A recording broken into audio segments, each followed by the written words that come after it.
As most of you know, this past weekend, actor Paul Walker tragically passed away. Like us, hundreds of you have written in over the past few days wondering about what this means for the future of Fast and the Furious 7, which is only about halfway through filming by now. AMC Movie Talk is a show about movie news, and our job here is to discuss movie news and how that news affects the movies we all love watching so much.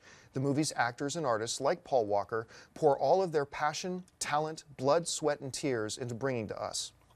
But in discussing where Fast and the Furious goes next, we want to make sure that none of us lose sight of one very important thing. That the tragedy of Saturday's events isn't that Paramount Pictures' latest blockbuster has been delayed and inconvenienced, but rather the true tragedy is a family has lost one of their members. The true tragedy is a 15-year-old girl has lost her father. The true tragedy is a young man who is just entering into the highest point of his success and his career with so much more ahead of him has lost his life. The fact that so many wonder where Fast and the Furious goes next is a great and powerful testament to how much entertainment and joy Walker and his crewmates have brought to millions of Fast and the Furious fans over the years. And so today, we're going to talk about the future of Fast and the Furious as a tribute to how important Walker was to the celebrated franchise, and without losing focus of what the real tragedy on Saturday was. Thank you for joining us as we do so.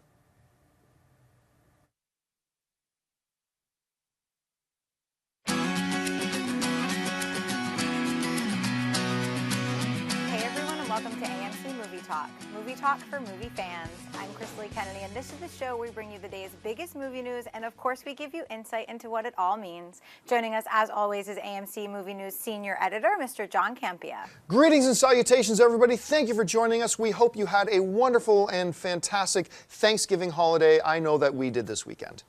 And we also have joining us our AMC Movie News Editor, Miss Amy Rose Eisenbach. Hello guys, lovely to be here with the whole crew. We do have a huge full house today because we also have AMC Movie News Production Manager, Dennis Sen. Hey guys, yeah, I'm glad that we're back. I know a lot of people were tweeting and emailing us all weekend long. We appreciate the love. Yes. And the director of the upcoming film, The Death of Superman Lived. What happened, Mr. John Schnepp? Hey, what's up? Yeah, we were all doing like normal human things like eating Thanksgiving and I ate Thanksgiving, so there's no more. It's gone. No more Thanksgiving. You can't have it. So.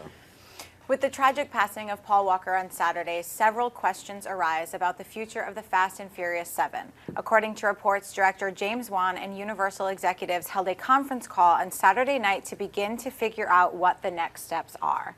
The cast and crew of Fast 7 were on a short Thanksgiving break, and shooting was set to resume on Sunday, including scenes with Paul Walker. At this point, it remains unclear when shooting will resume on the film or if Fast 7 will still be able to meet its already ambiguous July 11th release date. John, if you were an executive at Universal, how would you proceed? There's a few ways Universal can go. The way I see it, there's three different directions Universal can go with this, and none of them are great options when you're looking at a tragedy like this. One of the options is just to can Fast and Furious 7. And I was surprised, actually, this week, last night, and this morning, reading through a whole bunch of emails that came in of people suggesting just that. Suggesting that, much like the Heath Ledger thing, like out of respect for Paul Walker, stop Fast and Furious. That Fast and Furious 7 should be shelved, just end the franchise out of respect for Paul Walker.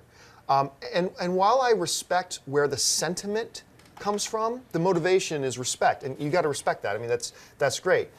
Ultimately, it's not the right decision to just can the project, because you know, the old adage, you don't want to sound cliche, the old adage, the show must go on. I mean, life continues on. I mean, really, if you were working at Ford Motor Company, and one of the guys who works at Ford, while on a family vacation, tragically died, you don't close down Ford. You don't stop making cars. You don't stop moving ahead with what you're doing. And also keep this in mind too. There are a lot of people who work on Fast and Furious whose names aren't The Rock or Vin Diesel.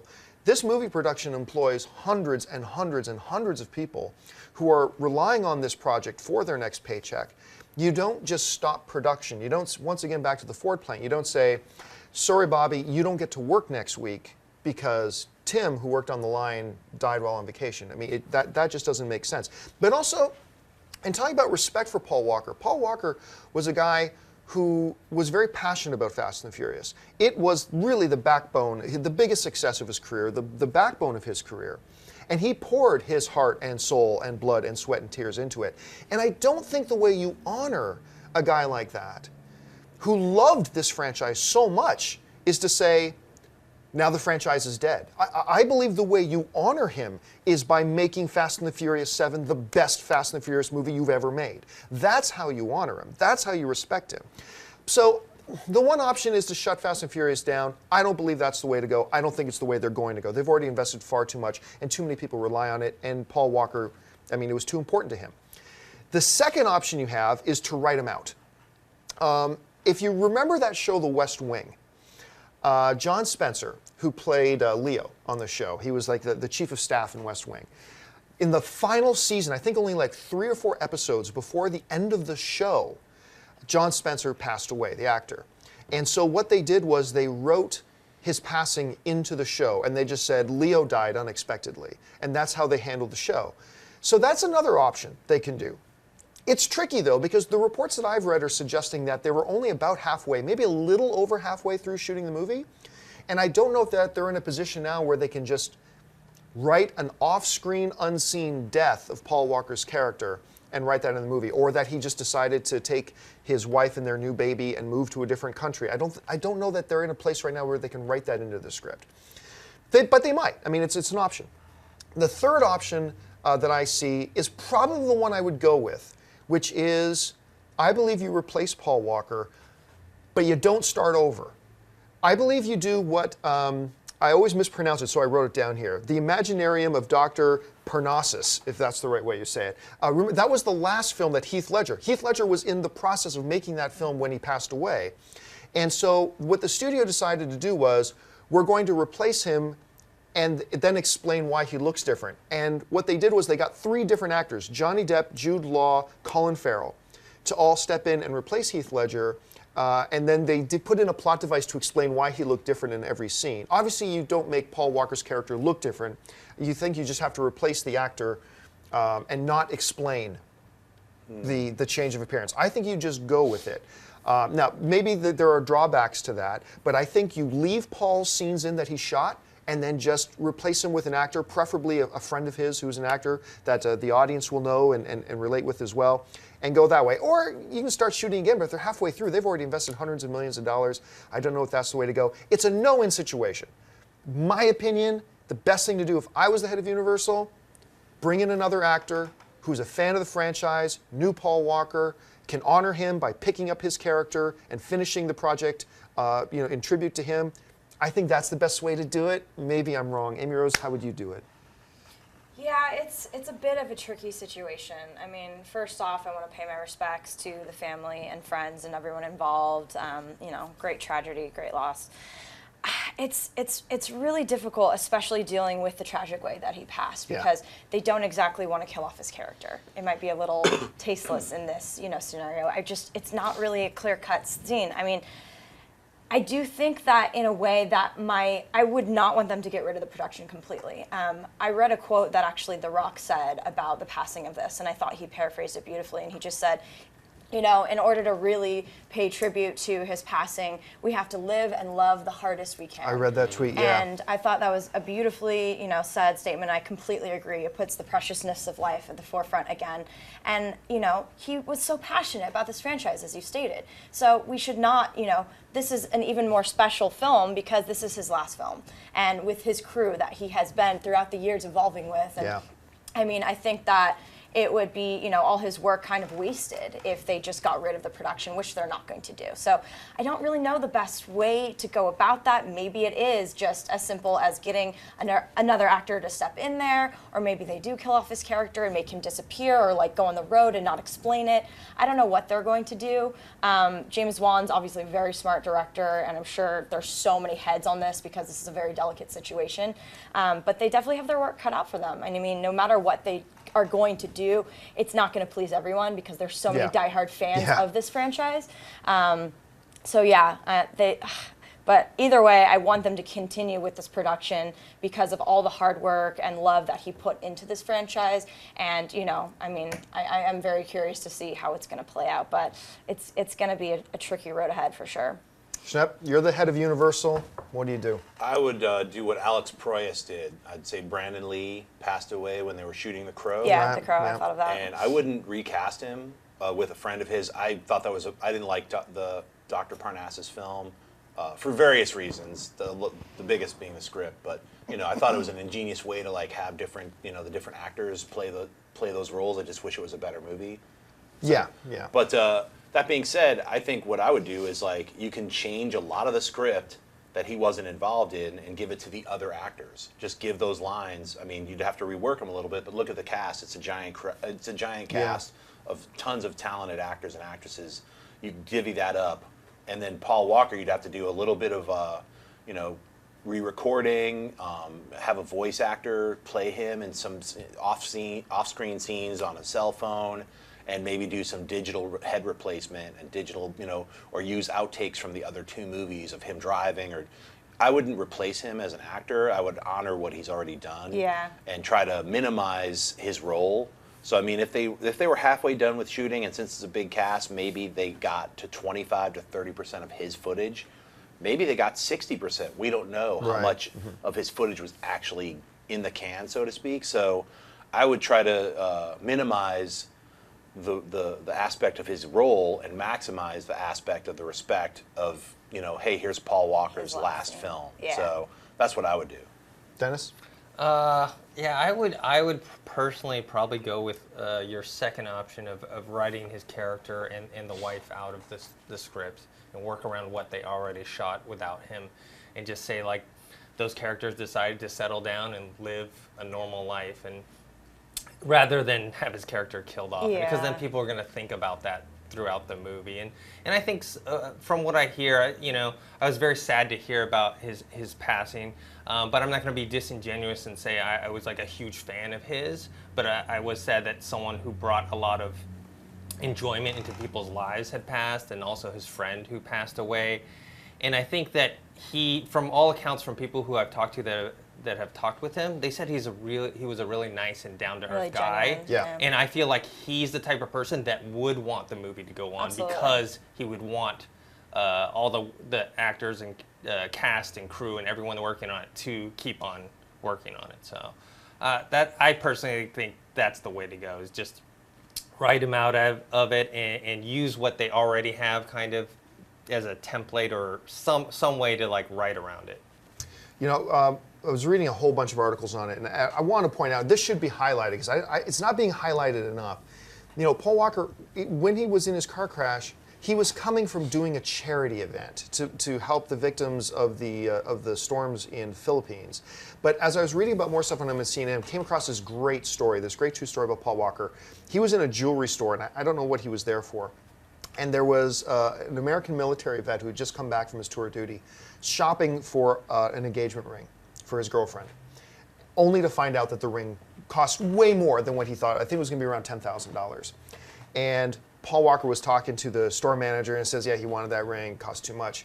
And Walker just went up, gave him his credit card to the manager, and said, you get him whatever ring he needs. Wow. And that guy was able to buy a ring for his now wife because of Paul Walker's. And that's just the type of thing, the generosity. He did lots of charity. He was a really sweet guy, and Really it's just classy. Really classy, and it just adds to the overall tragedy of the situation. All right, let's move on. I think it's the exact reason why the franchise should not stop, because the franchise enabled him and his friend Roger, who was with him during the crash, to be able to give back, which was one of the biggest things they both loved to do besides racing and True. entertaining. So I think it's really important that they don't stop the franchise. Agreed. The new video game-based movie Warcraft has hit its first bump. That bump is called Star Wars. Warcraft has set to be released on December 18th, 2015, but now that Star Wars Episode 7 has announced that it will also open on that same day, Warcraft has moved its release date to March 11, 2016. Dennis, was this the right move for Warcraft? Absolutely the right move. I mean, Warcraft caters to a similar audience that Star Wars does. Yeah. So by placing it either on the same day or even a week or two after, maybe even a month after, is just not a good business move, because the juggernaut of Star Wars is gonna, it's gonna be on all our minds for the next month or two after it comes out. I don't know how many times we're gonna see it, and so moving it to March, I think, is the right move. Schnepp? Yeah, I mean, I'm disappointed. I mean, it would be fun to see Star Wars and then Warcraft, or be like, maybe I'll see Warcraft first and then Star Wars. But now that's gone, I'm cool with like them moving in 3 months. That spread out the flavor. That's so I'm good with it. Yeah, the word that comes to mind when I think about this is duh. Like, of course, like it doesn't matter. I don't care if you're the next installment of the Harry Potter franchise. If Star Wars says they're going to open on the day that you're scheduled to open, you move. You get smashed. Yeah. You move, and this was Hulk a smashed? very, and you're right, Dennis. It's the same demographic. They're going after the same audience. The only thing I question a little bit is March. Why March? To me, if I was going to put it that late, bump it 2 more months. Make it an early summer release. So I don't get the March release date. I'm sure they have a strategy, know what they're doing. But yeah, obviously they had to move. No choice. Amy Rose? It might have to do with the fact that, February is a big gaming month. I don't know. I have no idea. I'm like trying to think what they could. Maybe it'll be just the biggest movie of March, so they'll just dominate March and April. They're like, we'll take all 8 weeks. Seriously, yeah. If they were really smart, because November, Call of Duty is always released in November, like I would say bump it up a month, but they're probably not ready for that. Right. Yeah. Star Wars is not a little bump. It's quite the bump. So I'm glad that they moved it. And I think that Mission Impossible should also take a page out of their playbook because it's kind of a disservice to them. I mean, this franchise is larger than life. It's some of our favorite ever at this table. And yeah, I am really excited to see. Not only do I love the director, but I love this game. So I am very excited for this game, but I think that was a smart move to push it. I was going to say, you mentioned Mission Impossible. It makes sense for them to keep their date, simply because that's counter-programming. You like the spill-off of Star Wars. People will be like, let's take the family to see Mission Impossible. Warcraft is a little too similar in the sci-fi fantasy realm. I feel like Mission Impossible, though, has a chance to dominate its own weekend if it was more strategic about it, though, because that has a huge following as well. Tom Cruise is still a great action star, so I feel like it's a disservice to them. It will still make money, but if it was its own hot property for a weekend. It's still early. I think they're going to move bump it up. They have to move it. Are we taking bets now or what? Because I mean, Mission Impossible, while it's not sci-fi fantasy adventure, it's still going after me. I'm the action, fun, kick-ass guy. I mean, it's different. Is that you, John? Yeah, The that action, might fun, be me. kick-ass guy? It might be me. But then it's not like Mission Impossible was a romantic comedy, starring Sarah Jessica Parker. That would be a completely different demographic. So I agree. It's a much more different demographic than, say, between Star Wars and Warcraft. But still a little too similar. I think you're going to see them blink. Colin Farrell doesn't even know if he's starring in the film yet, so they have some work to do. All right, folks, listen, we've reached that part of the show called Buy or Sell. Here's how this works. Chris Lee's got a few other items in the world of movie news in front of her. She's going to run them down, and then Schnepp, Dennis, Amy Rose, and I are simply going to say whether we buy it or sell it. So, Chris Lee, what do we got? The new Jurassic Park film, Jurassic World, is set to hit AMC theaters everywhere on June 12th, 2015, but there is still very little known about the film. Many people are still speculating if the new film will be a sequel or a reboot to the original. When directly asked about it, director Colin Trevorrow said the following: "Reboot is a strong word," he said. "This is a new sci-fi terror adventure set 22 years after the horrific events of Jurassic Park." Amy Rose, buy or sell Trevorrow's statement? Sci-fi terror adventure with dinosaurs? Buy! I don't care if this is before, after, during. This is magic. I am so excited. I love Safety Not Guaranteed. I'm really excited to see what he does with this. Dinos on the big screen, I'm in, and the way he described it, I'm even more excited. So yes, enthusiastic. I'm going to buy this as well, although I'm going to say I was thrown off guard by this 20. Now, I'm glad to hear that it's set after the events of the original, so it's not a reboot. It's a set and continuation. I'm glad about that. But here's the thing that really jarred me. When I read it's set 22 years after the original, my first thought was, oh, they're setting it in the future. Wait a minute. It's been 22 years since the first Jurassic Park, by the time 2015 rolls around. That's my John Feels Old moment of the day. It's like it's been 20 years? Like, I forget that sometimes. But yeah, I'm really glad it's not a reboot. Continuation, I like his statement very much, so for me it's a buy. Schnepp? Yeah, I buy it simply because it's not a reboot. That when I read that, I was like, yes! So they're like keeping everything that already happened, moving forward, so I'm totally in. It's a full buy. Dennis? I'm going to sell it. I like that it's a sequel, and I like what he's saying about it, but I think the statement I'm selling because he's not firm about his answer. He says, oh, reboot is a strong word, blah, blah, blah. Just say it. Just say it's a sequel, it's not a reboot. You don't have to, like, tiptoe around it. Just, it's a sequel. All right, what's next? All right, Dennis. Could a movie be based on the popular video game The Last of Us be in the works? According to reports, Sony Studios has registered the domain names, thelastofusmovie.com and thelastofusmovie.net. Schnepp, buy or sell that we will see a Last of Us movie. I totally buy it. Yeah, of course they're going to make The Last of Us. I mean, I haven't even played the game. Every one of my gaming friends said it's an incredible game. Did you play it? I will get to that in a second. Okay. Just I don't know if you played it, Dennis. Why don't you say? Why don't you strongly say whether you played Why are you wish-wash? Yeah. Why are you tiptoeing around the issue, stop Dennis? You'll see.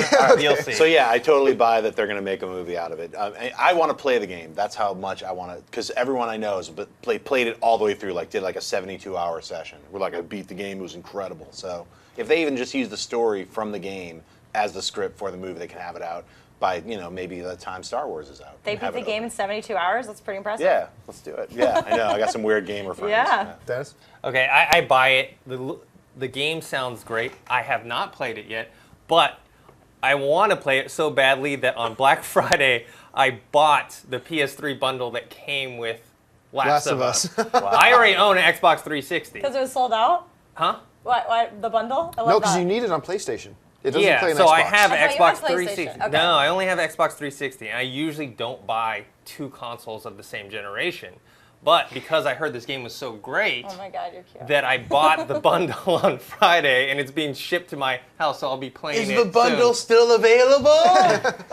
And you hate the game, watch in the end? No. No, it's probably kidding. that's a great deal. I didn't even know that was part of the. Did the PS3 with The Last of Us? Last of Us Yeah, and so- Batman Arkham Origins. Come Nice. on! $200. I thought you already What? had it, so Yeah. I was thrown for a PS4 is loop. out now, so they got to Yeah. reduce I those screwed up. prices. But here's the thing: I'm going to buy this hard. Now, I actually don't think Last of Us is that awesome of a game. I think it's a good game, but what makes it awesome to engage with it, I've never seen a game made in a more cinematic way than The Last of Us. The Last of Us is almost more of a movie than a game. It's got good gameplay and everything, but what enthralled me into it was the story of it. It is incredible. I've never seen a video game put better story into the game, and it plays out cinematically as well. I mean, it's just that good. It's a no-brainer to me that you have to make this, not because it's a big popular title, but because it is such a good story, even though I'm kind of bored of the whole zombie, post-apocalyptic kind of thing, because most of them feel the same to me. But this was fresh, it's good, I'm buying it full out. Anyways. John's buying a video game adaptation. Yeah. Whoa. That's not called Warcraft. Yes, I'm also going to buy it. I have too heard that this is an amazing game. I heard the graphics are out of this world, that it's just above and beyond.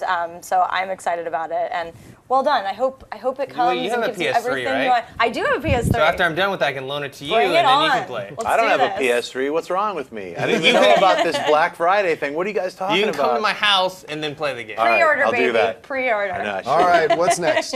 Our first clear look at the evil dragon Smaug from the upcoming The Hobbit, The Desolation of Smaug, has appeared, and it's not in a trailer or a commercial, but rather painted on the side of several Air New Zealand passenger planes, as you can see here. John, buy or sell this little marketing move?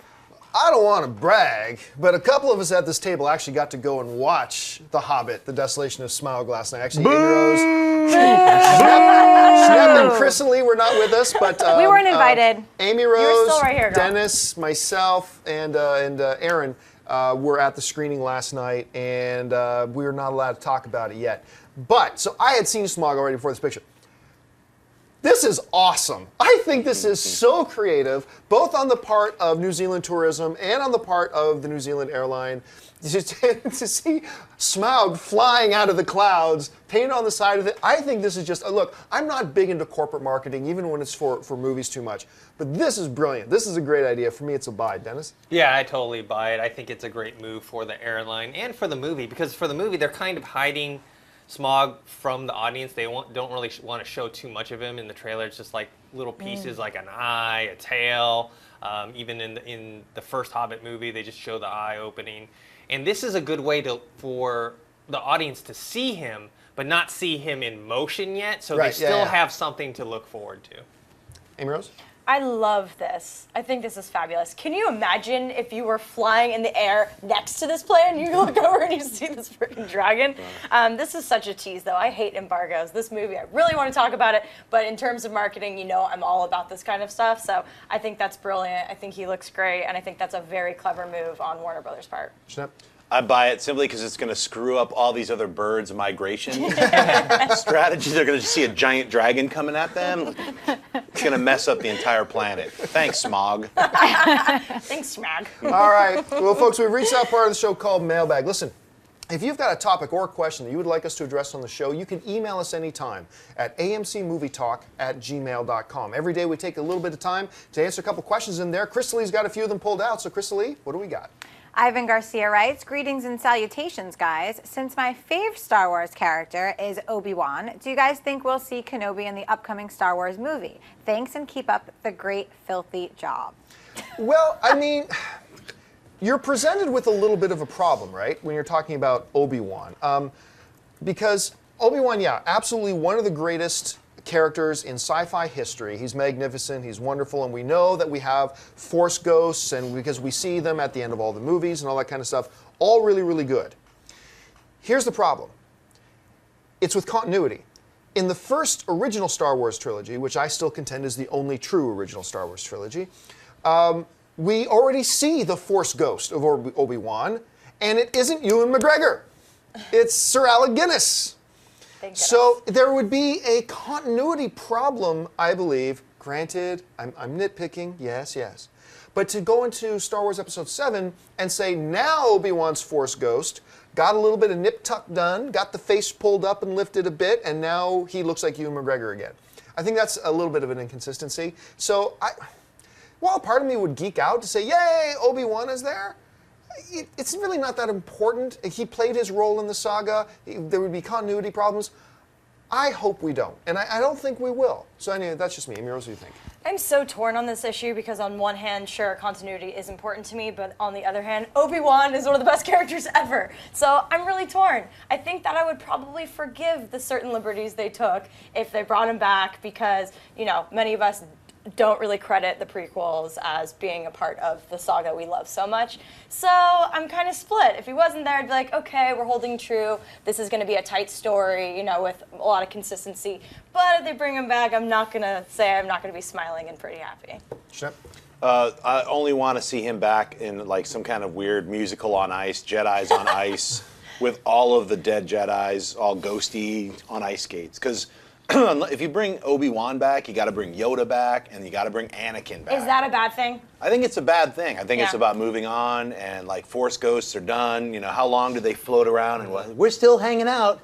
Oh, it's 30 years later. Go do some Force stuff. You know, I don't think it's a good move. I think it's like they kind of cemented that at the end, the sixth, Return of the Jedi, where they're all hanging out with the Ewoks, and they're like, you know, eating, drinking, Force Ghost meat or whatever they're drinking. You know, that's it. You know, I think now we're on to some new Star Wars. If anything, they're going to bring Yoda back as a ghost. Yeah. I don't think.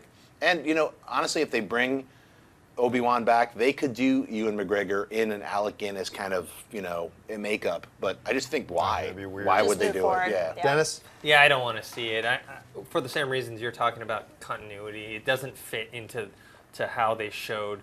Unless if Alec Guinness was still alive and they wanted to bring him back, then maybe Sure. That would be into the amazing. movie. And also, this is not, Obi-Wan was Luke's mentor, and this, from what we think is going to happen in this new trilogy, it's going to be a whole new set. Yes, we're going to have Luke, Leia, and Han, but it's going to be a new set of characters as the main characters. Yeah. And I think having someone else come in as a mentor is better. All right. Isn't that exciting? This slate, this brand new slate that we have no idea where they're going to go with this galaxy. It's so exciting. I find it irritating. No, All right. John. No, John. What's next? Donnie Anderson II writes, hey guys, the show is awesome. Been watching it for almost 2 years. You talked about sad movies, but today I'm reviving the vibe. What are the movies that bring tears to your eyes or goosebumps to your skin because of something triumphant that happens? My personal favorites are the Rocky franchise when he runs up the step and screams on the mountain, and the Lion King when Simba roars on Pride Rock and everyone roars with him now that he's king. Thanks guys. Keep assembling film fans. Schnepp? I know you were tormenting yourself over trying to find your answer to this. Yeah, What do you think? one of the things that brought tears to my eyes was Spider-Man 3, that dance sequence. Oh, It was so It was beautiful. like emotionally. So beautiful. That was offensive. In all seriousness, when I'll go from young to my old man status now. When I was a little kid, Empire Strikes Back, when Luke steps up and stands there facing Darth Vader, like every part of me was just like, I can't believe this is happening. Because having seen Star Wars and never expecting to see a sequel, to see those two characters facing off was just the highlight of my entire childhood, probably.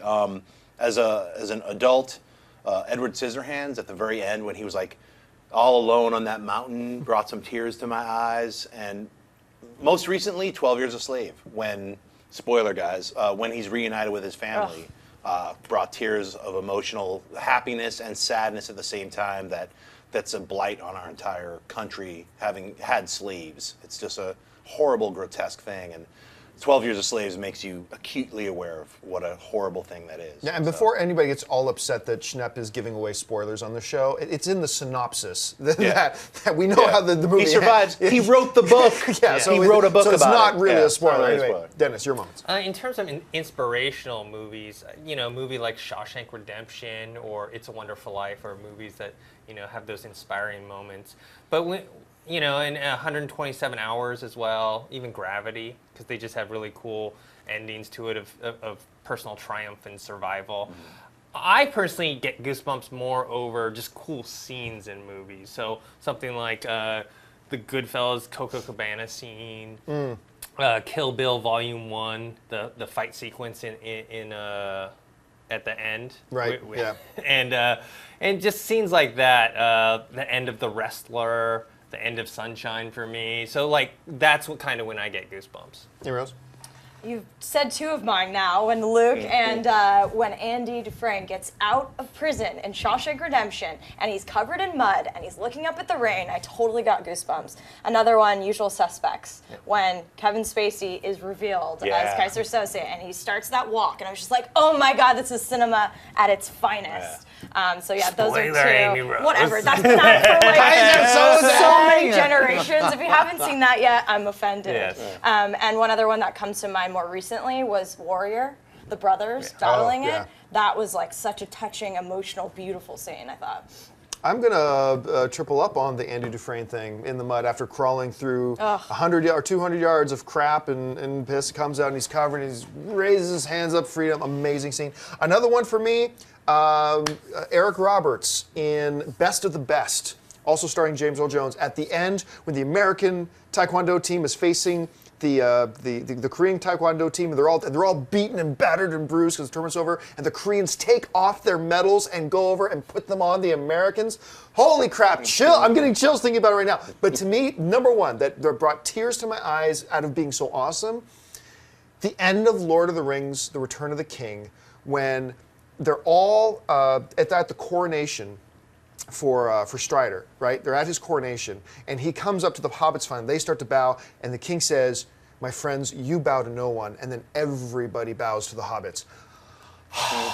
I almost pass out when I see that scene. It's so awesome. So yeah, that's my. What about you, Chris Lee? Do you got any like movies and single moments in movies that really jump out to you, that really get you emotional and really excited?